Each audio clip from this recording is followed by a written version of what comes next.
Assalamualaikum warahmatullahi wabarakatuh. Halo anak-anak, hari ini kita masuk ke materi terakhir dalam cerita pendek, yaitu mengenai langkah penyusunan cerita pendek. Ada beberapa hal yang harus kalian perhatikan ketika kalian akan menyusun atau menuliskan cerita pendek. Nah, selain itu juga ada aspek-aspek yang harus kalian perhatikan untuk menyunting cerita pendek yang telah kalian buat. Nah, kita lihat ya, langkah-langkah menyusun cerita pendek. Yang pertama itu adalah menentukan tema. Jadi, sebelum kalian menyusun atau menulis cerita pendek, kalian harus tahu nih tema cerita pendek kalian itu tentang apa. Apakah tentang persahabatan, atau tentang keluarga, atau tentang percintaan, atau lain sebagainya. Seperti itu. Lalu, langkah yang kedua itu, kalian harus menentukan pusat pengisahan atau sudut pandang. Nah, karena kalian itu adalah seorang pengarang atau penulis, maka kalian harus tahu pusat pengisahan kalian itu seperti apa. Apakah kalian ingin masuk ke dalam cerita dengan menjadi tokoh aku, ataukah kalian hanya berada di luar cerita, seperti itu. Jadi kalian harus tahu nih, pusat pengisahan kalian tuh apa. Sudut pandang yang mau kalian gunakan itu apa? Apakah sudut pandang orang pertama, ataukah sudut pandang orang ketiga. Oke.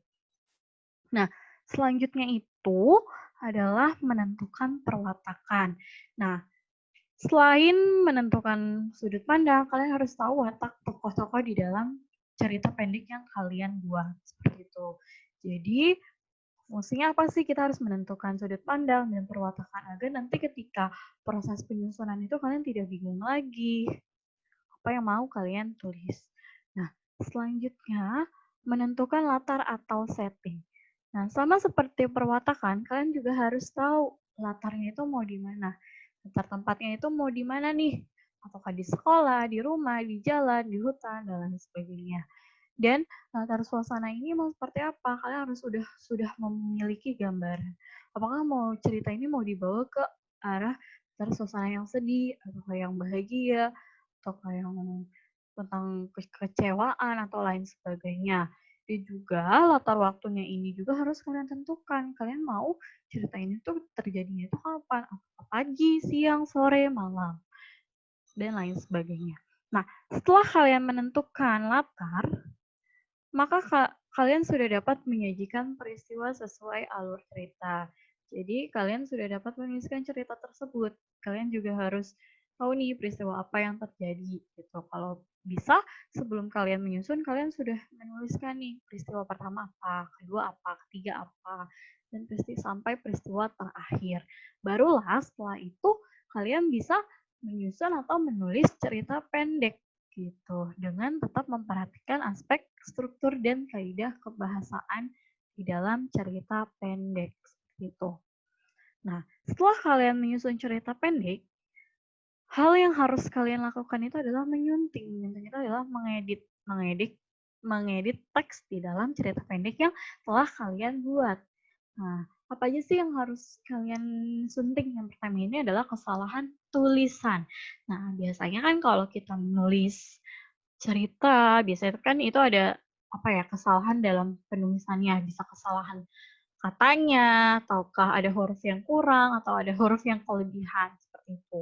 Lalu, kalian juga harus menyunting ketepatan ejaan. Kira-kira ejaannya ini tepat tidak ya? Gitu.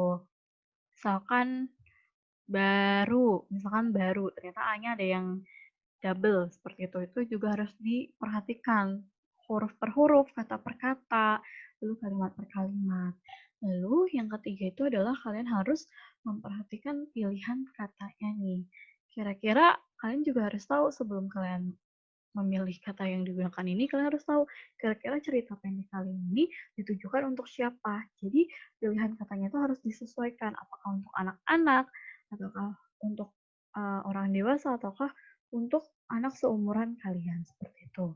Lalu selanjutnya itu yang harus disunting itu adalah keefektifan kalimat.